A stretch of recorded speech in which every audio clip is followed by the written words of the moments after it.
This game involves an element of financial risk and may be addictive. Please play responsibly and at your own risk. Corona के नए strain ने जनता से लेकर सरकार तक की टेंशन बढ़ा दी है। विशेषज्ञों के मुताबिक ये हवा के जरिए तेजी से फैल रहा है। इसी को लेकर सरकार की तरफ से नीति आयोग के सदस्य वीके पॉल ने भी विशेषज्ञों के इस खुलासे पर मुहर लगा दी है। उन्होंने कहा, कोरोना वायरस हवा से भी फैल रहा है, जिसकी वजह से मामले तेजी से बढ़ रहे हैं।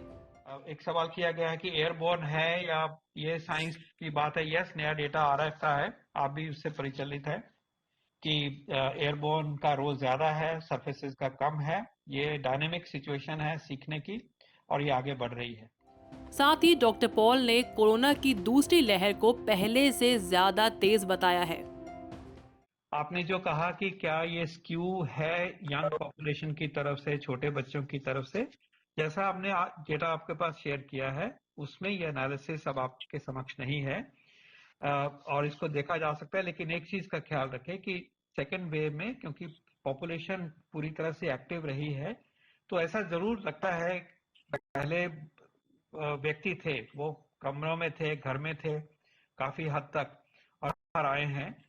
लेकिन जैसे मैंने जिस एज ग्रुप्स को पार्टीशन करके आपको बताया है उसके बारे में आज उसी डेटा को उतना ही समझें अगर कि डेफिनेट जिस ग्रुपिंग में मैंने बताया आपको, जैसे डॉक्टर भार्गव ने बताया, उनमें कोई सिग्निफिकेंट नहीं है।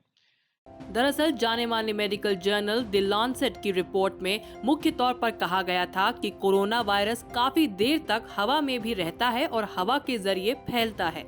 इंडोर यानी कमरे के अंदर इसके फैलने का खतरा ज्यादा रहता है, जबकि बाहर इसका खतरा कम होता है।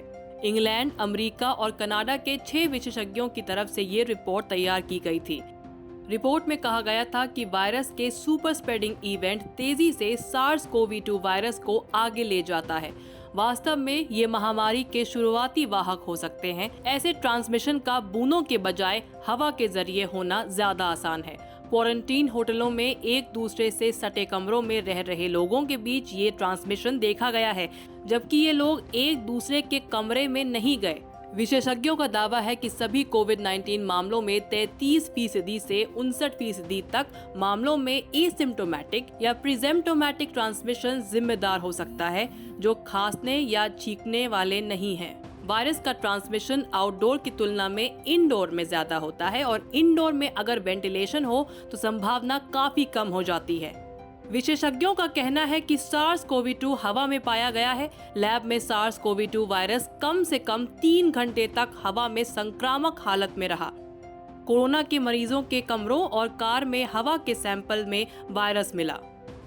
इससे बचने के उपायों को लेकर कहा गया कि 2 मास्क N95 या KN95 को 24 घंटे के हिसाब से बारी बारी से पहनने पर इससे बचा जा सकता है। घरों और कमरों के अंदर, खासकर ऑफिस में, सावधानी बरतनी होगी।